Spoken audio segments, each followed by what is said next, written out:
రాత్రి కీర్తనలు ఆగస్టు 19. దేశములోనున్న సమస్త జనులారా, ధైర్యము తెచ్చుకొని పని జరిగించుడి, నేను మీకు తోడుగా ఉన్నాను, ఇదే సైన్యములకు అధిపతియగు యెహోవా వాక్కు. హగ్గయి 2:4. ప్రభువు నందు నమ్మకము కలిగిన వారందరూ ఆయన ఉద్దేశాలను విజయవంతముగా పూర్తి చేయుటకు అవసరమగు అన్ని కార్యములను ఆయన జరిగించుచున్నాడను ఆయన వాగ్దానముపై ఆధారపడవచ్చు. ప్రభువు తనవారిని ఎరుగును. 2 తిమోతి 2:19. కావున ఈ వాక్య భాషయందు దేవుడు మనకు తోడుగానున్నందున అందరూ ధైర్యముగా నుండి పని చేయదము. మనము ఆయనతో సహపనివారము మాత్రమే. ఆయన తాను వాగ్దానము చేసిన గొప్ప పనిని నిశ్చయముగా పూర్తి చేయును, అనగా ఆత్మీయ ఆలయము నిర్మించబడును. అయితే మనము ఆయనతో సహపనివారముగా పూర్తి విశ్వాసమును, పూర్తి ఆసక్తిని కలిగి ఎంతగా బలపడియుందుమో అంతగా ఆత్మీయ ఆలయమునకు సంబంధించిన మన వ్యక్తిగత ఆశీర్వాదమును ఉండును. రీప్రింట్ 2521. అందరికీ స్వాగతం. ఇది మన డీప్ డైవ్. ఈరోజు మనం హగ్గై గ్రంథం 2వ అధ్యాయం 4వ వచనంలో ఒక ముఖ్యమైన వాక్యం చూస్తున్నాం. దేశ ప్రజలారా, బలము తెచ్చుకొని పనిచేయండి, నేను మీతో ఉన్నాను. దీనికి సంబంధించిన విశ్లేషణ కోసం మనం రీప్రింట్ 2521ని పరిశీలిస్తున్నాం. ఇది దేవునిపై విశ్వాసం, ఆయన పనిలో మన పాత్ర గురించి ఆలోచింపజేసే ఒక ఆధ్యాత్మిక విశ్లేషణ అన్నమాట. ఖచ్చితంగా. మన లక్ష్యం కేవలం ఆ మాటల్ని చదవడం కాదు కదా. అంటే బలంగా ఉండండి, పనిచేయండి, ఆ తర్వాత వచ్చి ఆ గొప్ప వాగ్దానం నేను మీతో ఉన్నాను, వీటి వెనుక ఉన్న అస్సలైన లోతు, ఆ ప్రోత్సాహం, బాధ్యత ఏమిటో అర్థం చేసుకోవాలి. అవును, అది ఒక పిలుపు, అదే సమయంలో ఒక గొప్ప హామీ కూడా. నిజమే. సరే, ఆ పిలుపుతోనే మొదలు పెడదాం. దేశ ప్రజలారా, బలము తెచ్చుకొని పని చెయ్యండి. ఈ మాటలు సరిగ్గా ఎవరికోసం, దీని ప్రాముఖ్యత ఏమిటి అంటారు? చూడండి, ఇది ప్రధానంగా ప్రభువును నమ్ముకున్న వాళ్లందరికీ, అంటే ఆయన అనుచరులకు ఉద్దేశించిన పిలుపు. దీని ప్రాముఖ్యత ఏమిటంటే, ఇది కేవలం ఒక ఆజ్ఞలాంటిది కాదు. అదొక శక్తివంతమైన ప్రోత్సాహం. మనం దేవుని చిత్తానుసారం ఏదైనా పని చేస్తున్నప్పుడు మనం ఒంటరిగా లేమని ఒక భరోసా ఇస్తుంది. మన ప్రయత్నానికి దైవిక శక్తి తోడవుతోందని గుర్తుచేస్తుంది. ఆ భరోసా గురించే కదా రీప్రింట్ కూడా నొక్కి చెబుతోంది. ప్రభువు తన ప్రణాళికలో నెరవేర్చడానికి అన్నీ కలిగి ఉన్నాడని.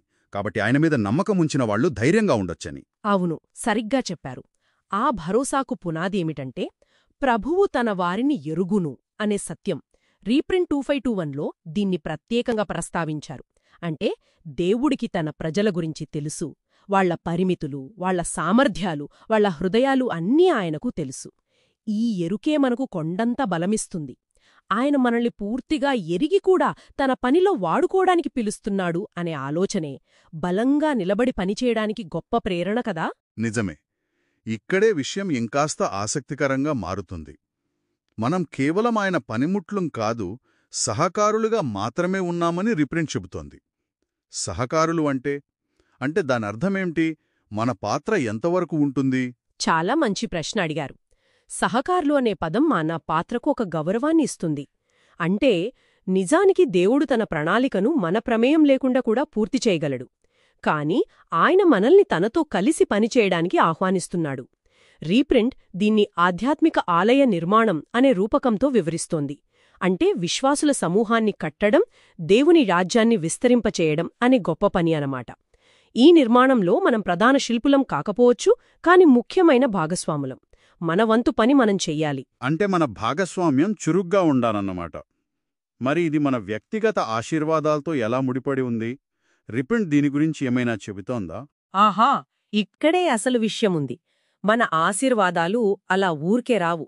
మనం ప్రభువులో ఎంత బలంగా నిలబడతామో, ఆయన వాగ్దానాలపై ఎంత విశ్వాసముంచుతామో, ఎంత ఉత్సాహంతో, నమ్మకత్వంతో ఈ సహకార పనిలో పాల్గొంటామో, ఆ నిష్పత్తిలోనే మన ఆత్మీయ ఆశీర్వాదాలు ఉంటాయని రీప్రింట్ స్పష్టం చేస్తోంది. ఓ, అంటే మన విశ్వాసం, బలం, పనితనం అన్నీ ఒకదానితో ఒకటి ముడిపడి ఉన్నాయన్నమాట. ఖచ్చితంగా, అవన్నీ కలిసే ఉంటాయి. అయితే ఇక్కడ ప్రస్తావించిన బలం, పని అనేవి కేవలం భౌతిక శక్తి గురించో లేక బయటకి కనిపించే పనుల గురించో మాత్రమే కాదనుకోవచ్చా? అంతకన్నా లోతైనవా? నిస్సందేహంగా ఇక్కడ బలమంటే కండల బలం కాదు, అది దేవుడు మనతో ఉన్నాడు అనే నమ్మకం నుంచి వచ్చే అంతర్గత ధైర్యం, ఆత్మీయ స్థైర్యం. అలాగే పని అంటే కేవలం శారీరక శ్రమ కాదు. అది విశ్వాసంతో దేవునిపై ఆధారపడి ఆయన చిత్తానికి అనుగుణంగా మ్మ్. ఉత్సాహంగా చేసే ప్రతీక్రియ. దేవుని వాగ్దానంపై మన నమ్మకాన్ని చేతల్లో చూపించడమన్నమాట. ఓకే, ఇదంతా కలిపి చూస్తే ఒక స్పష్టమైన చిత్రం కనిపిస్తోంది నాకు. దేవుడు మనతో ఉన్నాడనే ఆ తిరుగులేని హామీతో, ఆయనపై పూర్తి విశ్వాసముంచి, ఆయన గొప్ప ప్రణాళికలో సహకారులుగా మన పాత్రను గుర్తించి, బలం, విశ్వాసం, ఉత్సాహంతో పనిచేయడమే ముఖ్యం.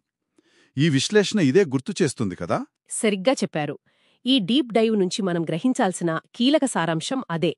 దేవుని అపారమైన ప్రణాళికలో మన చిన్న పాత్రకు కూడా ఎంతో విలువ, ప్రాముఖ్యత ఉన్నాయి.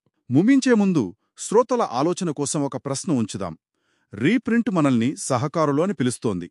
మరి దేవుని పనిలో భాగస్వాములుగా ఉండటమంటే, మన స్వంత ప్రయత్నాలకు, దైవిక నడిపింపునకు మధ్య సరైన సమతుల్యతను ఎలా కనుగొనగలం? మన బలం, మన విశ్వాసం, మన పని ఇవి ఆ పెద్ద ఆధ్యాత్మిక నిర్మాణాన్ని ఏ విధంగా, ఎంత మేరకు ప్రభావితం చేస్తాయని ఆలోచించవచ్చు కదా?